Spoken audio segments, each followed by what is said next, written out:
पुणात्माओं, हमने इस परमेश्वर का ज्ञान न होने से अन्य सभी को भगवान मान लिया, एक कबीर जी को छोड़कर। और परमात्मा को परमात्मा माने बिना हम वो लाभ भगवान वाला नहीं ले सकते। जैसे बबूल के पेड़ को हमने आम जानकर बो रखा था, या किसी ने कैर बोल रखा है, किसी ने झाड़ बो रखा है, या अन्य कोई पौधा पेड़ लगा रखा है जो आम नहीं है, तो आम का लाभ नहीं प्राप्त कर सकते। हमने सभी को भगवान मान लिया, हनुमान जी को भी भगवान मान लिया, खाटू श्याम को भी भगवान मान लिया। हमने कितना कोई बाबा मर गया, उसके ऊपर कोई कब्र बना रखी है, मंदिर मंडी बना रखी है, उसको भगवान मान लिया। और अपने आप 4 ईंट कहीं लगा करके उसके माथा टेकन लग गए। और फिर अन्य साधनाएं क्या बता रखी हैं, परमात्मा याद दिलाते हैं, आप पे लिपे, आप पे पोते, आप पे बनावे ओई, और उस पे बुढ़िया फिर पोते मांगे, देखा कल कहाँ खोई। ओई माता के व्रत ये पूजा करते हैं माई। एक आप पे बनाओगे, औरत की शकल सी बना लेंगे, आजकल तो बड़ी बनाए चित्र ले आवे की कहते हैं। पहले आप पे बनाया करते नो, चित्र से बना के एक औरत की घाघरा परा देते और उसको हाथ लगा देते नो, बूढ़े बूढ़े हैं। और उसके सामने फिर बुढ़िया हाथ जोड़ के नो कहे, ए हुई माता, मैंने पोता जी ये मेरे घर में छोकरा ही है। नो कहा आप पे लिपे, आप पे पोते, उस स्थान को मड प्लास्टर से लिपया करती। और आप पे बनाई हुई वह माता भी आप पे कंस्ट्रक्ट करी, और फिर उस पर अपने बढ़ाई हुई बहनों का तो मेरी सुरक्षा करिए, उसमें पोते मांगे। नो कहा कल कहाँ से खोई। परमात्मा कहते हैं जाटी पूजे, पीपल पूजे, और सिर तुलसा के हो, और दूध पूत में खैर राखिए, नो पूजू हो तो ओ तेरा गजब भैया। नो कहा दंडी पूजे, पीपल पूजे, और तुलसी ने पूजे, और इनका आगे हाथ जोड़ के नो के हमारे दूध और पूत की सुरक्षा करिए हो, या अपनी सुरक्षा तो कर लियो, ये पीपल और ये तुलसा इन बकरा खा जा। तो परमात्मा कहे हमने ये भी भगवान मान लिए, और भगवान को भगवान मानना नहीं है, तेरा गजब भैया। अब परमेश्वर कबीर जी हमें याद दिलाते हैं। अब जैसे कि आपको रात्रि के समय सत्संग सुनाया था, उसमें बताया था कि वो परमात्मा सतलोक से चलकर आता है, गति कर कर आता है, वो तीसरे लोक में रहता है, ऊपर मुक्ति धाम में, सतलोक में। एक तो ये काल का लोक है, 21 ब्रह्मांड का अक्षेत्र है, और इसको सरपुरुष भी कहते हैं, इसको ब्रह्म भी कहते हैं, जो श्री ब्रह्मा, श्री विष्णु, श्री शिव जी के पूज्य पिताजी है। और दूसरा लोक कहा जाता है सात संग ब्रह्मांड का क्षेत्र है, जो अक्षर पुरुष का है, परब्रह्म का है, जो गीता जी अध्याय नंबर 15 के श्लोक नंबर 16 में 2 सरपुरुष और अक्षर पुरुष 2 प्रभु बताए हैं। और 17वें में कहा कि उत्तम पुरुष है तो अन्य, वो वास्तव में श्रेष्ठ पुरुष यानी परमात्मा तो इन दोनों से कोई और है। तो वो उस तीसरे लोक में सतलोक में रहता है, वहां से गति करके बिजली जैसी गति से यानी सेकंड के अंदर यहां आ जाता है। नानक साहब जी कहते हैं नीच जात परदेसी मेरा, छन आवे छन जावे बे, कि 1 सेकंड में पृथ्वी पर 1 सेकंड में सतलोक में देखता हूं उसको। नीच जात जिसको तुम धानक कहते हो, वो पूर्ण परमात्मा है, वो परदेसी। तो वहां से वो सचखंड से गति करके आता है, अपनी प्यारी आत्माओं को मिलते हैं, और फिर उनको तत्व ज्ञान से परिचित कराते हैं। इसी अपनी महिमा के अनुसार, अपने गुणों के आधार से, जिसके विषय में सदग्रंथ बताते हैं, तो परमात्मा आदरणीय गरीबदास साहिब जी को मिले थे, गांव छुडानी, जिला जज्जर, हरियाणा के अंदर। और उस अच्छी आत्मा को, उस नेक आत्मा को, जिन जैसी अच्छी आत्माओं को वो मिलते हैं, वेद में ये भी प्रमाण दिया है कि जैसे आकाशीय बिजली किसी विशेष धातु पर ही गिरती है, अन्य स्थानों पर नहीं, तो ऐसे ही वो परमात्मा उन अच्छी आत्माओं पर ही अट्रैक्ट होते हैं। हमारे जैसे अड़ंग्यान वो क्या करेंगे, वो आकर के जो सुनबीले मानना नहीं, जैसे 64 लाख शिष्य हो गए थे परमेश्वर कबीर जी के, जब वो परमात्मा बनारस में रहते थे एक दानक रूप में। 64 लाख शिष्य जिनको इतने सुख दे दिए थे वो सोच भी नहीं सकते थे। इस मालिक की कृपा से उनको नाम जाप से इतना लाभ हुआ था। और फिर परमात्मा ने एक परीक्षा की थी कि भगवान को कैसे पहचाना इन्होंने, केवल सुखों से ही वो भगवान मान रहे हैं या कुछ मेरे से परिचित भी हैं। तो सभी भाग गए थे हम छोड़कर भगवान को। वो सुनाएंगे कथा भी समय आने पर। वो परमेश्वर गरीबदास साहिब जी को मिले थे, उस अच्छी आत्मा को। और फिर वो 10 वर्ष के थे उस समय। गरीबदास साहिब जी किसान परिवार में जन्म था, जाट परिवार में गरीबदास जी का। 10 वर्ष के बालक अपने ही खेतों में गौवें चरा रहे थे, वहाँ गवाले बनकर गए हुए थे। वहाँ से परमात्मा उनकी आत्मा को सचखंड लेकर गए थे। वो बच्चा मृत हो गया था, शरीर उसका निढाल हो गए थे। गांव वाले गांव में ले आए थे, उसको अंतिम संस्कार करने की तैयारी कर रहे थे। 5-6 घंटे लग गए थे इस प्रोसेस में। परमात्मा उस आत्मा को ऊपर लेकर गए, गरीबदास जी की आत्मा को। ब्रह्मा का लोक देखा, विष्णु का लोक, शिव जी का लोक, धर्मराज का लोक, फिर सब दुर्गा का लोक, ब्रह्मलोक, और ये जहाँ ये काल 1 लाख जीवों को खाता है वो स्थान दिखाया। फिर सचखंड में लेकर गए, वहाँ परमात्मा ने अपना वास्तविक रूप दिखाया। और फिर उस प्यारी आत्मा को वापस छोड़ दिया। फिर उस गरीबदास साहिब जी ने उस परमात्मा की महिमा का एफिडेविट दिया। अमृतवाणी में वो बोला, परमात्मा ने वो ज्ञान फीड कर दिया गरीबदास जी की अंतःकरण में। अब जैसा कि आपने सुना कि उस परमेश्वर ने कैसे कैसे चमत्कार करके दिखाए जो भगवान किया करते हैं, लेकिन हम फिर भी उनको परमात्मा नहीं मान सके, नहीं उनको परमात्मा स्वीकार किया, जिस कारण से हम भटक रहे हैं। वो परमात्मा यहाँ ज्ञान देने के उद्देश्य से आते हैं और वो क्या बताते हैं कि तुम हिंदू और मुसलमान दो नहीं हो, सिख और ईसाई ये भिन्न नहीं हो, तुम मेरे बच्चे हो। आप मुझे पाने के लिए ही विभाजित हो चुके हो। आज मैं तुम्हारे समक्ष खड़ा हूँ, मैं तुम्हारा भगवान हूँ, तुम मेरे बच्चे हो, मैं तुम्हारा पिता हूँ।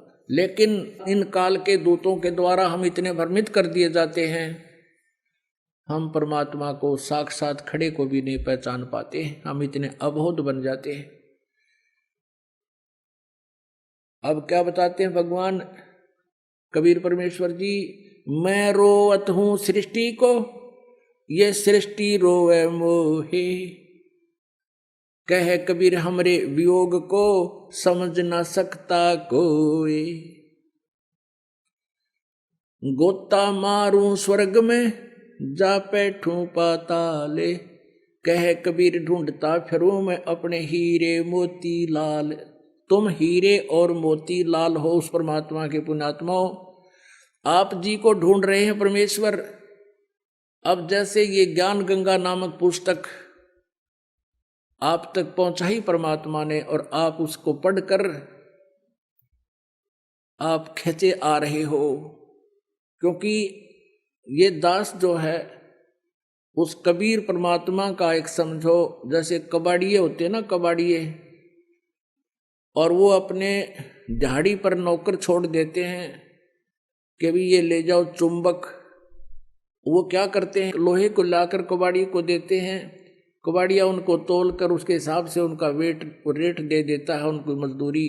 तो वो क्या करते हैं कि चुंबक भी साथ रखते हैं और उस चुंबक को धागे से बांध कर ऐसे जमीन पर लटकाते घिसड़ाते चलते हैं। जो लोहे के कण होते हैं उसको चिपक जाते हैं और वो उतार के उनको अपनी झोली में डाल लेते हैं, और जो कंकर पत्थर हैं वो पड़े रह जाते हैं।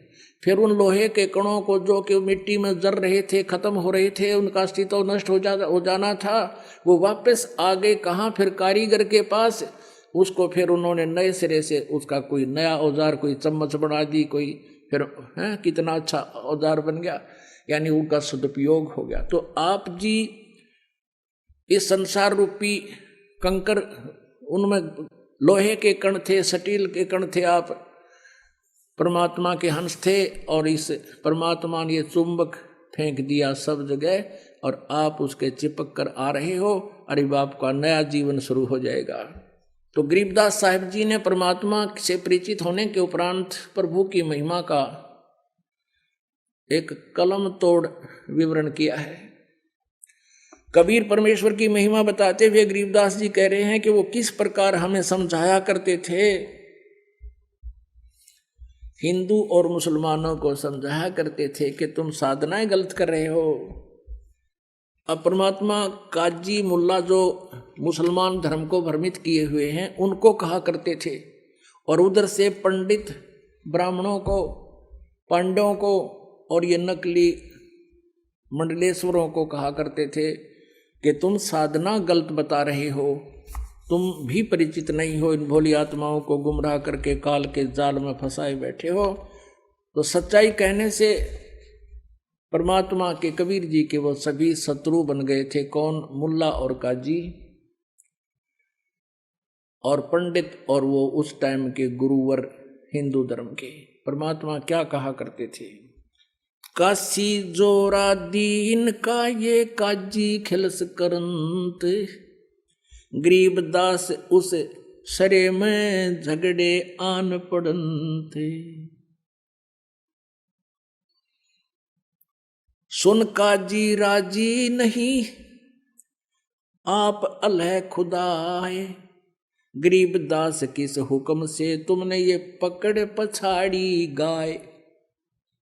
अपने आत्माओं परमात्मा कबीर जी मुसलमान काजियों को कहा करते थे कि तुमने किसके आदेश से ये गाय मार दी? मांस खाने का आदेश कौन सी किताब में लिखा है?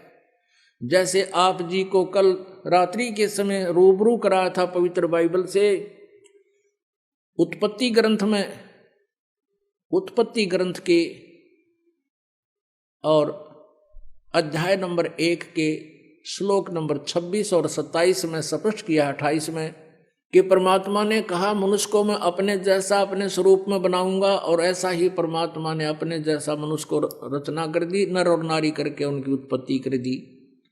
फिर उनको आदेश दिया कि तुमने मांस नहीं खाना, केवल पृथ्वी के ऊपर जितने भी बीज वाले पौधे और फलदार वृक्ष हैं ये फल ये तुम खा सकते हो, किसी को भी मांस खाने का आदेश नहीं है परमात्मा का। और पुण्यात्मा गरीबदास जी साहब कह रहे हैं कि कबीर साहब ऐसे कहा करते थे, नबी मोहम्मद नमस्कार है राम रसूल कहाया, 1,80,000 को सौगंध जिन नहीं कर्द चलाया। कि नबी मोहम्मद आदरणीय हैं, नमस्कार है उनको, वो तो अल्लाह के रसूल बनकर आए थे, उन्होंने ये जुल्म नहीं किए। नबी मोहम्मद नमस्कार है राम रसूल कहाया। और हजरत मोहम्मद जी के उस समय 1,80,000 अनुयायी बने थे। कहते हैं 1,80,000 को सौगंध जिन नहीं कर्ज चलाया। कसम है उन महापुरुषों की कि उन्होंने ऐसा जुल्म नहीं किया जो तुम करवा रहे हो और कर रहे हो। अपने आत्माओं मुसलमान धर्म को लगभग 1400 वर्ष हो गए। इसमें तो बुराई घर कर जाना कोई बड़ी बात नहीं। जैसे ये सिख धर्म है, ये तो ज्यादा से ज्यादा 500 वर्ष पुराना है, और गुरु ग्रंथ साहिब आपके पास उपलब्ध है, उसमें पढ़ के देख लो, जो कहीं भी मांस खाना और शराब पीना लिखा हो, और ये कमावे शख और बड्डे बकरे और पीवे दारू। अब से पहले इतनी बुराई करगी इस पवित्र धर्म के अंदर, तो वो तो 1400 वर्ष पुराना हो गया। और यदि ये इस बुराई का अंत नहीं हुआ और 800 वर्ष के बाद सिख धर्म के आने वाले उस ग्रुप में ये कहने लग जाएंगे हमारे गुरु जी भी ऐसे खांदे पींदे सी, ये उनकी अपनी भूल है, वो महापुरुषों ने कभी छुआ तक नहीं था। तो यहाँ क्या बताते हैं, नबी मोहम्मद नमस्कार है राम रसूल कहाया, 1,80,000 को सौगंध जिन नहीं कर चलाया। फिर क्या बताते हैं, अरस कुरस पर अलह तकत है, होय होय, अरस कुरस पर, अरस माने आसमान के, कुरस माने अंतिम छोर पे, अरस कुरस पर अल्लाह तकत है, और खालिक बिन नहीं खाली, वो पैगंबर पाक पुरुष थे साहिब के अब्दाली। क्या बताते हैं कि उस परमेश्वर का, कबीर भगवान का, अल्लाह अकबर का अरस कुरस पर अल्लाह तकत है, अधर दुलीचे पड़े गुरुवन के, यानी अधर माने ऊपर, दलीचा माने वो बैठन का था स्थान, उसको हम सिंहासन भी कह देते हैं, तकत भी कह देते हैं। तो कहते हैं अरस कुरस पर अल्लाह तकत है, और खालिक माने परमात्मा के बिना कण भी खाली नहीं है, यानी उसकी दृष्टि से कोई जीव बाहर नहीं है। और वो पैगंबर पाक पुरुष थे जो 1,80,000 हजरत मोहम्मद पैगंबर जी के अनुयायी हुए, और अन्य जितने भी ईसा जी, मूसा जी, जितने महापुरुष हुए, कहते वो तो पवित्र आत्माएं थी, वैसा जुल्म नहीं करते थे जैसा तुम कर और करवा रहे हो। अरस कुरस पर अल्लाह तकत है, खालिक बिन नहीं खाली, वो पैगंबर पाक पुरुष थे साहिब के अब्दाली।